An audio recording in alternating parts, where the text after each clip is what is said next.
Electro, The Marvel of the Age by Dahl. Herkes ateş ediyor ama ona hiçbir şey olmuyor. Kocaman falan.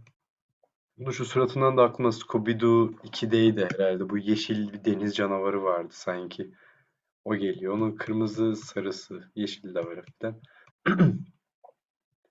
Professor Zork, Philozork, millionaire philanthropist has invented a marvelous robot or mechanical man. This wonder robot, Electro, is so constructed as to be capable of titanic strength and speed, never before attained by man or machine. Professor Zork's Electro headquarters are located in the Great Midwest Plain Country, where the distance to either coast is equal and the mighty aid of Electro evenly accessible to all Electro headquarters. Burada bir Titanic strength lafını gördük. Bu Titanic de şeyden geliyor. Yani bu eski antik Yunan mitolojisinde titanlar var dünyada, işte dünyayı bunlar yönetiyor diyeyim. Ha, bunlar hakim sürerken işte hatta Zeus, Hades, Poseidon, bu üçü beraber çalışıp Kronos'u alt ediyorlardı. Sonra da tanrıların çağı başlıyor. Bu Titanic, bu titanlar şey böyle bayağı boylu posu, çok güçlüler, devasalar. Hani bir şey Titanic strength olunca hani inanılmaz derecede büyük bir güçten bahsediyoruz. Öyle. Planes take off regularly for all parts of the US, carrying electro operators bent on investigating conditions and situations of all kinds that may be in need of the mighty aid of electro. Mighty, bu mighty çok böyle bir birden aldım kaydım, biri kendi kendine başladı, ondan şey ettim. Burada bu mighty dediği çok şey bir laf, hani Allah'sı bir laf. Hani Allah'a özel bir lafmış gibi böyle sanki. Çok doğru bulmuyorum ama bir yandan da kullanımı olduğu için gerçek, hani sonuçta kullanıyorlar. Cidden bir süper kahraman, cidden böyle çok önemli bir insan, hani o kadar önemli ki böyle kutsal diyebileceğimiz kadar önemli bir insandan, bir oluşumdan bahsediliyor sonuçta.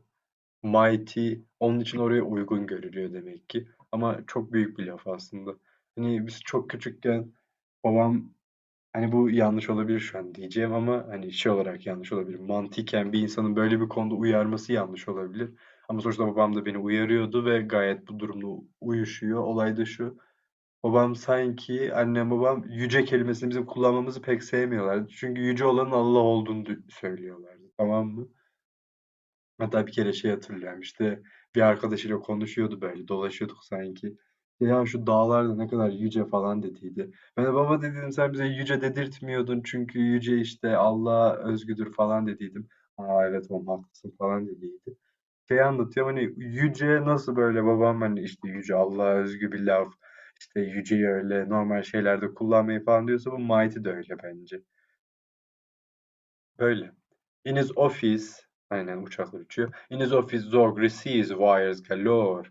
Some honestly seeking aid, some carrying trays, and some from cranks. 42.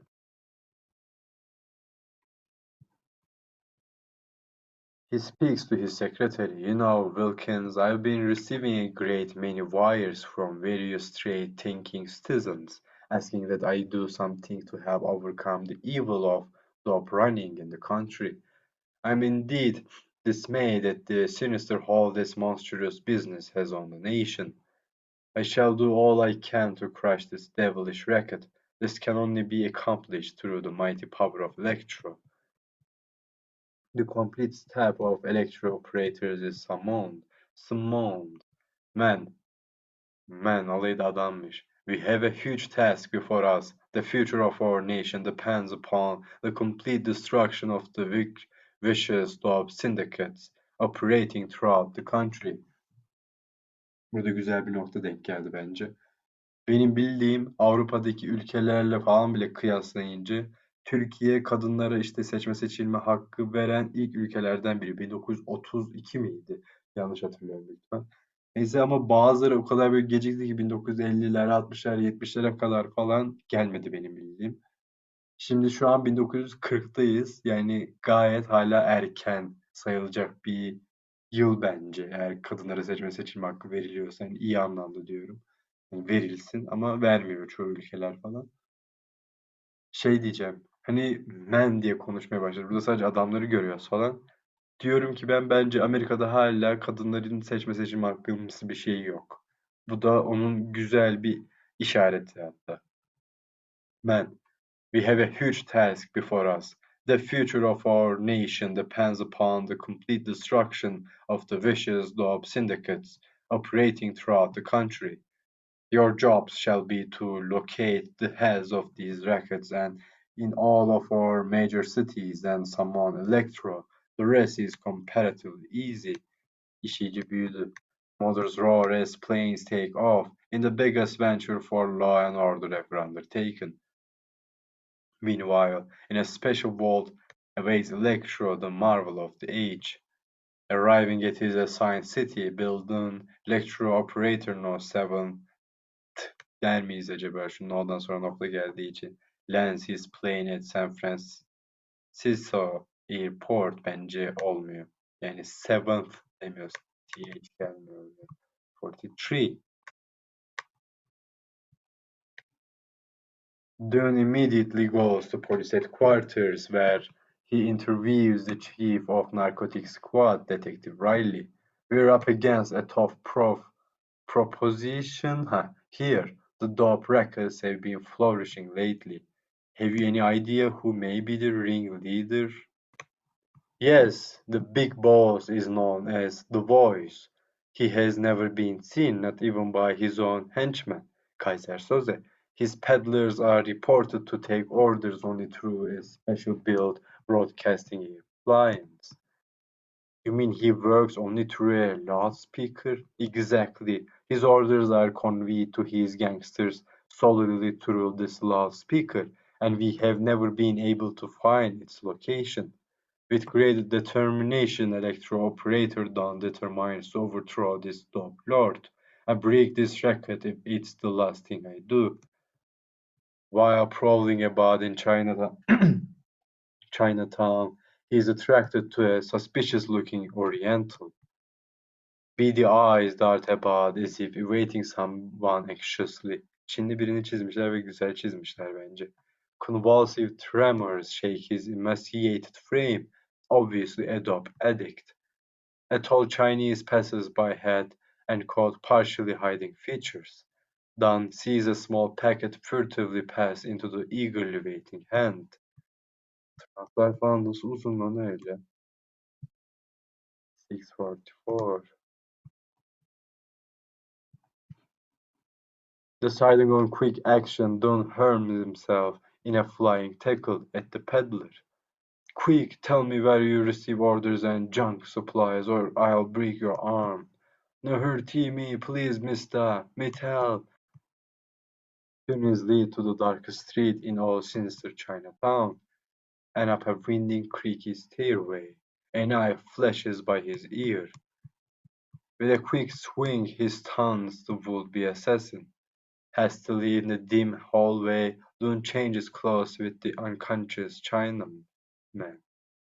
After giving a secret password to a sentry, the Mongolian and his captor are admitted into a long, opium-filled chamber containing but one article, a loudspeaker. Jesus, ilginç bir şeyler okuyoruz. 645. Edging close to the loudspeaker, Dunaway's word from the voice. A sharp command from the speaker pierces the quiet of the room. All hands report to the liner Arcadia, about to dock at Pier 6. Shipment of cocaine aboard, that's all. Dun's sharp ears have caught the sounds of ocean waves and folk horns behind the sharp commands of the voice. This means that the voice has his headquarters right on the waterfront. Operator Dunn hails a taxi and is speeded to the waterfront. On the Waterfront diye bir film vardı. Marlon Brando falan da oynuyordu. Buralar. Ne deniyordu lan bunlara? Duba değil. Liman. Arriving, he scans the horizon through binoculars. What he sees, şunu görüyor. By George, I've located the headquarters of The Voice, alright, broadcasting towers and all on that tiny island. Rushing back to his hotel room, he manipulates his instruments and by remote control summons Electro, the marvel of the age. Through the skies whirls Electro, San Francisco bound.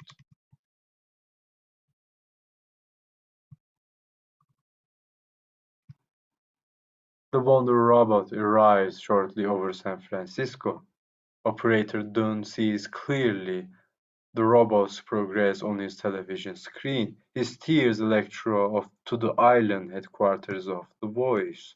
Electro alights on the tiny island and advances toward the broadcasting tower. Onu yetiyor zaten.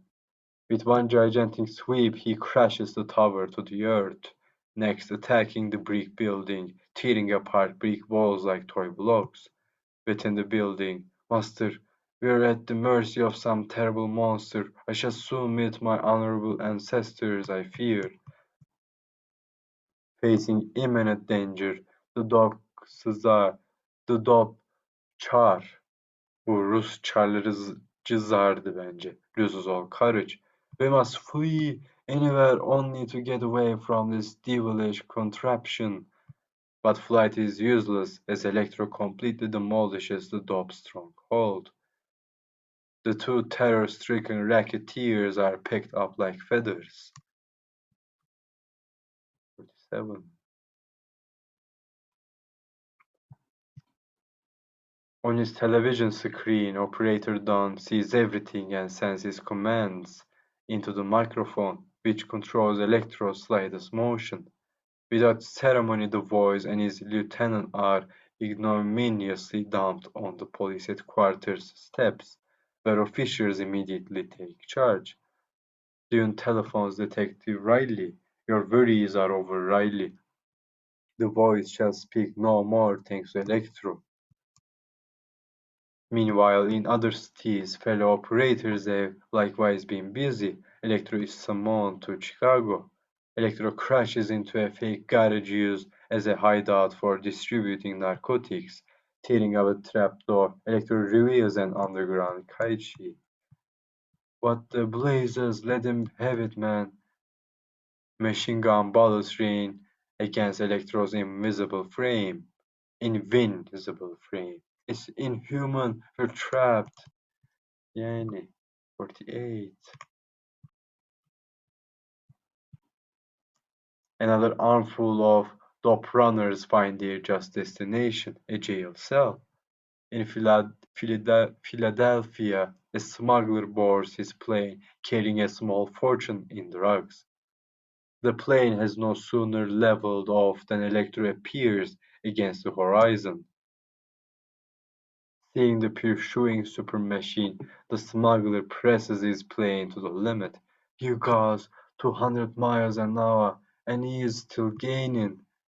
As though it were a toy, Electro tugs the plane under a massive metal arm and heads to the police. And thus city after city is cleansed of the evils of dope racketeering. Electro is finally directed to return to Professor Zog in Electro headquarters.